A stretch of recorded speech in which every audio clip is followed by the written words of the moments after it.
Hi hello नमस्कार. मी शुभांगी.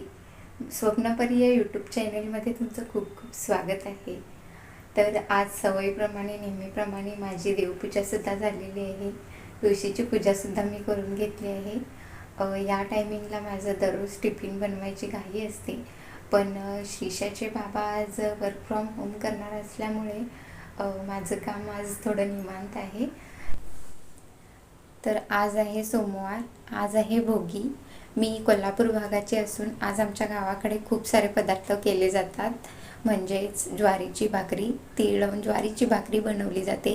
त्यावर 5 प्रकारच्या भाज्या बनवल्या जातात. हरभऱ्याची भाजी, वांग्याचं भरीत, वांगा आणि वरण्याची भाजी, 2 प्रकारचे तिळकूट, काळ्या तिळाचे तिळकूट आणि शेंगदाण्याचे तिळकूट, त्यावर झुणक्याची वडी, कांद्याची पात, गाजर, तिळगुळ अशा प्रकारे बनवलं जातं आणि 5 घरांमध्ये म्हणजे 5 घरांमध्ये ते वाटली जाते.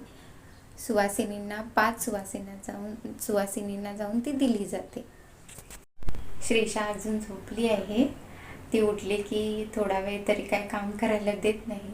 तर मी आता माझ्यासाठी मस्त असा चहा बनवून घेणार आहे. चला तर मग. यानंतर इकडे मी आता गॅसवर चहा ठेवून घेतला आहे. त्याचबरोबर साईडला मी एका भांड्यामध्ये तांदूळ लावून दिले आहेत. मी भांड्यामध्ये अशा पद्धतीने तांदूळ लावले आहेत कारण याच्यावरचं जे पेज निघतं ते मी श्रीशाला घालते, म्हणून मी भांड्यामध्ये अशा पद्धतीने तांदूळ लावले आहेत. मी कुकर लावलेला नाही, भांड्यामध्येच तांदूळ ठेवले आहेत. आता इकडे आमची श्रीशासुद्धा उठली आहे. तिचीसुद्धा सकाळ झाली आहे.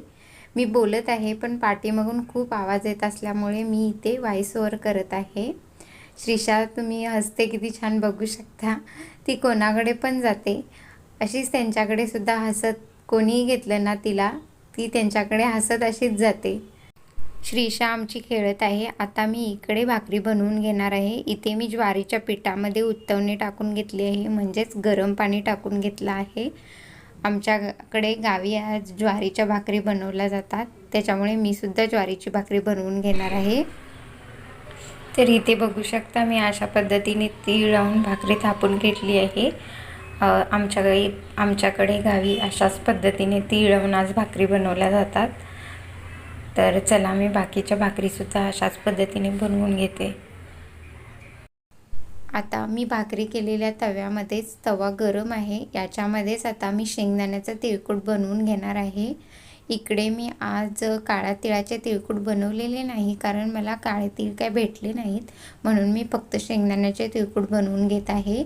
तर इथे मी 1 चमचाभर जिरे आणि लसणाच्या पाकळ्या टाकून भाजून घेणार आहे.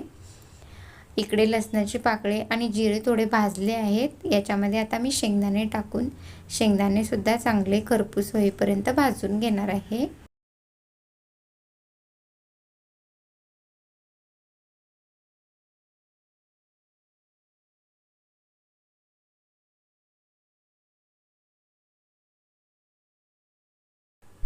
शेंगदाणेसुद्धा चांगले भाजले आहेत. आता मी तवा बंद करून शेंगदाणे काढून घेणार आहे.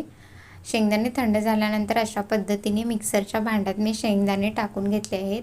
त्याच्यातच मी लाल तिखट आणि मीठसुद्धा टाकून घेतलं आहे. आता आपल्याला हे मिक्सरला बारीक करून घ्यायचं आहे. इकडे बघू शकता मी खूप बारीकसुद्धा केलेलं नाही आणि खूप जाडसुद्धा केलेलं नाही. अशा पद्धतीने शेंगदाण्याचं तिळकूट तयार झालं आहे. तुमच्यासोबत आमच्या गावी आज भोगी कशी बनवली जाते ही एका क्लिपमध्ये थोडं शेअर केलं आहे. तुम्ही बघू शकता अशा पद्धतीने आमच्याकडे भोगी साजरी केली जाते आणि मी सुद्धा अशा पद्धतीने आज भोगीचं जेवण बनवलं आहे आणि देवाला नैवेद्यसुद्धा दाखवला आहे. यानंतर इकडे मी मार्केटमधून अशा 1 डझन बरण्या घेऊन आली आहे. याचं प्लॅस्टिकसुद्धा खूप जाड आहे आणि बघायलासुद्धा दिसायलासुद्धा बघू शकता तुम्ही बरणी. याच्यामध्ये 1 किलोचे कडधान्य मावतात. अशा पद्धतीने आज मी सगळे कडधान्य भरून घेतले आहेत. तर बरण्या ट्रान्सपरंट आहेत, आपल्याला समजू शकतं कोणत्या बरणीमध्ये काय आहे. तर अशा मी 1 डझन बरण्या घेऊन आले आहे आणि याचं प्लास्टिकसुद्धा खूप चांगलं आहे. इथे बघू शकता अशा पद्धतीने मी मांडणीवर बरण्या ठेवून घेतल्या आहेत. दिसायला सुद्धा खूप सुंदर दिसत आहेत. यानंतर इकडे आमच्या श्रीषाची मस्त अशी अंघोळ झाली आहे सकाळची आणि ती स्वतः एकटी एकटी अशी खेळते आहे तिच्या खेळण्यांसोबत, तुम्ही बघू शकता.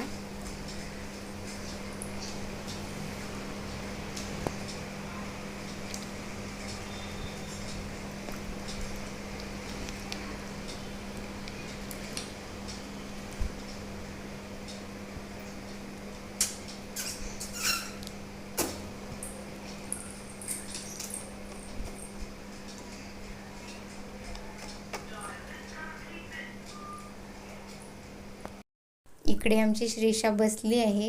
अजून ती आधाराशिवाय बसत नाही, म्हणजे तिला थोडासा सपोर्ट द्यावाच लागतो. अजून ती पूर्णपणे एकटी अशी बसायला शिकलेली नाही, तरी पण थोडा आधार दिला की ती अशी बसून मस्त अशी खेळते. तुम्ही बघू शकता ती किती छान आपली एकटीच खेळते, पण तिच्या साईडला कोणी ना कोणीतरी बसावं लागतं. मग ती छान एकटी मस्त अशी खेळते. त्यानंतर आता मी तिला पोटाला भरवून घेणार आहे. इकडे मी तिच्यासाठी नाचणीचं खाऊ बनवत आहे.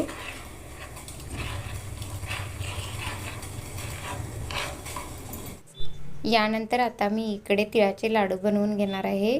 त्यासाठी कढईत मी तीळ टाकून घेतले आहेत. तीळ आपल्याला चांगले खरपूस होईपर्यंत भाजून घ्यायचे आहेत. तीळ भाजण्यासाठी हलके असल्यामुळे ते पटकन भाजले जातात. तीळसुद्धा बघू शकता तुम्ही इकडे आपले भाजले आहेत. चटचट असा आवाज येत आहे. आता मी हे तीळ एका प्लेटमध्ये काढून घेणार आहे. याच कढईमध्ये मी तीळ काढून घेतले आहेत आणि 1 चमचाभर तूप घेतलं आहे. तुपामुळे आपल्या लाडवाला छान अशी चकाकी येते. तूप कढलं आहे. आता याच्यामध्ये मी बारीक चिरून घेतलेला गूळ टाकून घेणार आहे. गूळ आपल्याला चांगला वितळवून घ्यायचा आहे, म्हणजेच त्याचा पाक बनवून घ्यायचा आहे. आणि इथे मी 1 चमचाभर सुद्धा पाणी वापरलेलं नाही. आता इकडे बघू शकता गूळ चांगला विरघळला आहे आणि त्याचा पाकसुद्धा बनला आहे. एका बाउलमध्ये मी पाणी घेतलं आहे. आता याच्यामध्ये आपल्याला गुळाच्या पाकाचे 2 ते 3 थेंब टाकून घ्यायचे आहेत, जेणेकरून आपल्याला पटकन समजेल की आपला पाक तयार झाला आहे का नाही. ही गोळी जर लूज असेल तर 1-2 मिनटासाठी परत आपण पाक बनवून घ्यायचा आहे. आणि ही जर गोळी आपल्याला कडक लागत असेल तर आपला पाक झाला आहे असं समजायचं. इकडे माझा पाक तयार आहे. आता याच्यामध्ये मी तीळ ओतून घेणार आहे आणि ही प्रोसेस आपल्याला आता पटापट करायची आहे. इकडे मी तीळ ओतून घेतले आहेत आणि पूर्णपणे अशा पद्धतीने मिक्स करून घेतलं आहे.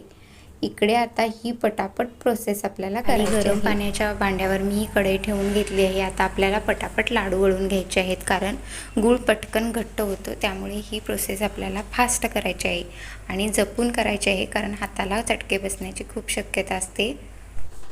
आता इकडे मी लाडू बनवून घेतले आहेत. लहान मोठे असे लाडू झाले आहेत. त्यानंतर इकडे बघू शकता 7 वाजले आहेत. मी देवासमोर लाडूसुद्धा ठेवले आहेत आणि संध्याकाळची दिवाबत्तीसुद्धा करून घेतली आहे. तर इकडे आमच्या श्रीषाची संध्याकाळची आंघोळ मस्तपैकी अशी झालेली आहे. संध्याकाळी मी तिला डोक्यावरून आंघोळ घालते, तर आता तिची आंघोळ झालेली आहे, बघू शकता. आणि आता मी तिला झोपवणार आहे तिच्या पाळण्यामध्ये. तर तुम्हाला आमचा व्लॉग कसा वाटला? आमचा व्लॉग तुम्हाला बघायला आवडला का? आणि जर खरोखर आमचा व्लॉग तुम्हाला बघायला आवडत असेल तर प्लीज कमेंट करून सांगा. आणि आमच्या चॅनेलला प्लीज शेअर, सबस्क्राईब आणि लाईक करायला विसरू नका. तर सर्वांना भोगीच्या परत एकदा खूप खूप शुभेच्छा. मकर संक्रांतीच्या खूप खूप शुभेच्छा. आजचा व्लॉग मी आता इथेच थांबवत आहे. सर्वांना शुभरात्री.